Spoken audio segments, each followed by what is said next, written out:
On dit que je suis grossier, arrogant et impitoyable. C'est probablement parce que je sais ce que je veux et pour parvenir à mes fins, je n'ai aucune hésitation. Alors excusez-moi de ne pas avoir de remords quand il s'agit de me faire plaisir, même si c'est au détriment de quelqu'un d'autre. Je m'appelle Dave et je n'ai pas honte de dire que je suis un tyran. Avant de continuer avec l'histoire, n'oubliez pas de cliquer sur la cloche de notification afin de recevoir des notifications à chaque nouvelle vidéo postée. Que Dieu vous bénisse. Au cas où vous ne le sauriez pas, un intimidateur de mon point de vue dans la cour de récré est la personne la plus redoutée par tous les élèves. À 16 ans, l'admiration que je recevais des filles lorsque je marchais dans les couloirs jusqu'à mon casier me montait à la tête. La terreur inscrite sur le visage des élèves de classe inférieure et la haine de la plupart de mes pairs me mettaient en extase. Le reste n'avait aucune importance à mes yeux. Mentalement, je me trouvais invincible et rien ne pouvait m'arrêter. Même les autorités scolaires me craignaient. Cependant, je prenais le soin de gérer mes problèmes avec ceux qui s'opposaient à moi en dehors des locaux de l'école.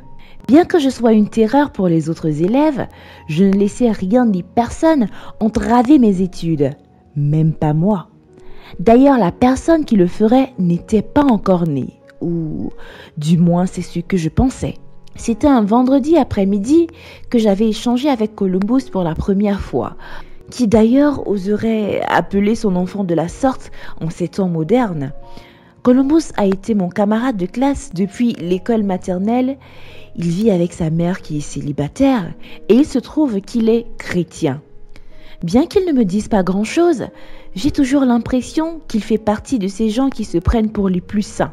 J'étais accompagnée de mes acolytes lorsque Columbus s'est arrêté et a demandé à me parler. Normalement, je l'aurais ignoré, mais j'y ai réfléchi et j'ai décidé de lui laisser le bénéfice du doute. Columbus s'est approché de moi, me demandant si je pouvais aller avec lui à l'église. Je n'ai pas été surpris quand j'ai entendu cela. L'ignorant, je me suis éloigné. Plus tard dans la nuit, mes rêves étaient hantés par lui. Nous étions copains et nous nous promenions en prêchant la parole de Dieu. Je me suis réveillée de ce cauchemar abruptement. Maudit soit Columbus de m'avoir parlé. J'ai donc décidé de lui rendre la vie misérable. Le lendemain à l'école, j'étais furieux. Et quand je suis dans cet état, je me défoule toujours sur mes victimes. J'ai attendu la pause et je suis tombée sur Samba, un nouvel élève à l'école. J'ai commencé à m'en prendre à lui, d'autant plus qu'il était assis avec Columbus. Je les ai insultés copieusement.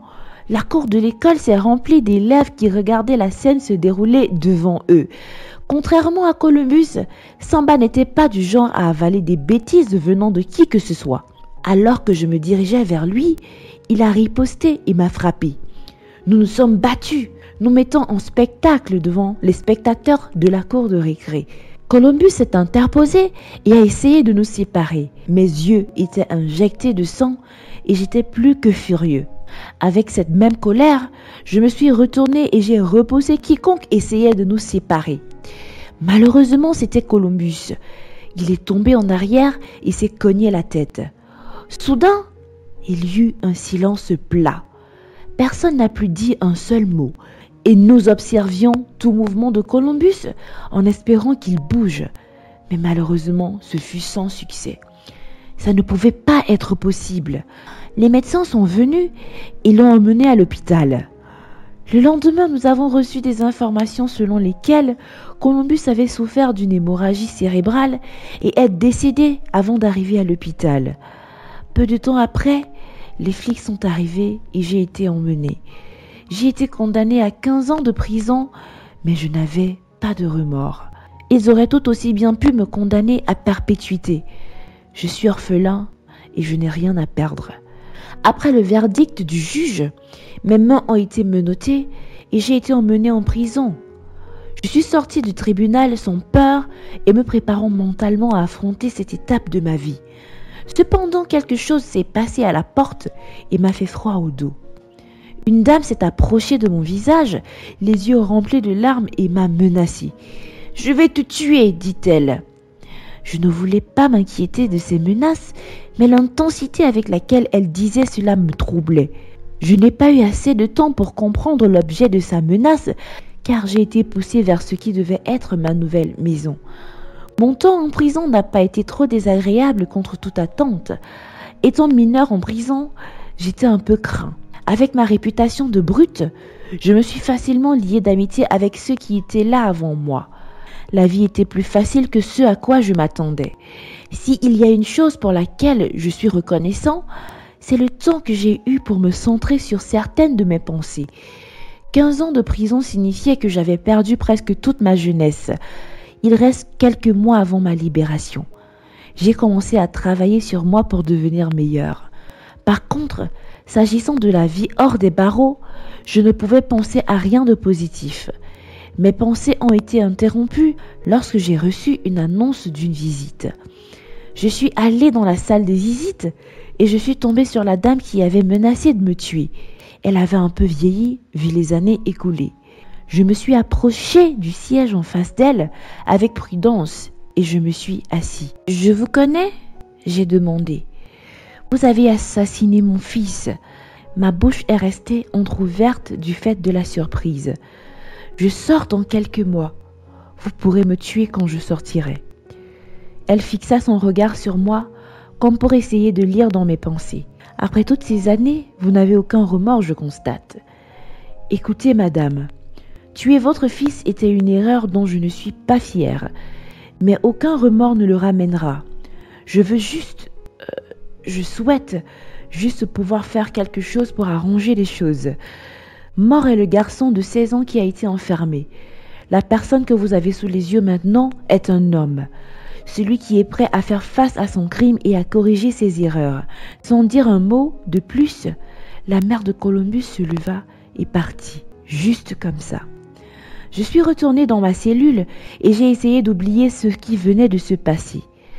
Les jours qui suivirent furent remplis de cadeaux surprises de Dorothy.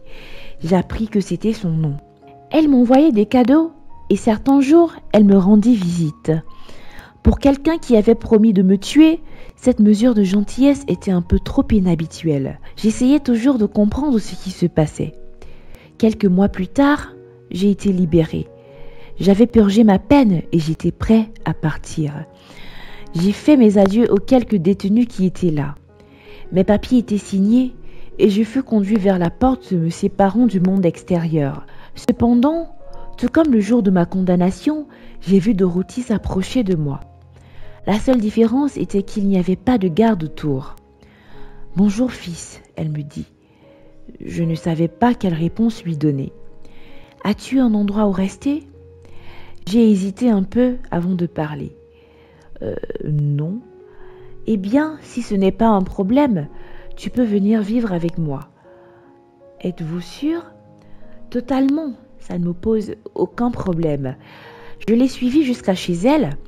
Pour la première fois de ma vie, je me sentais chez moi. Madame Dorothy était extrêmement hospitalière. En fait, elle m'avait même préparé un repas spécial. Je ne savais pas quel était son plat préféré. Alors j'ai juste préparé quelque chose de spécial.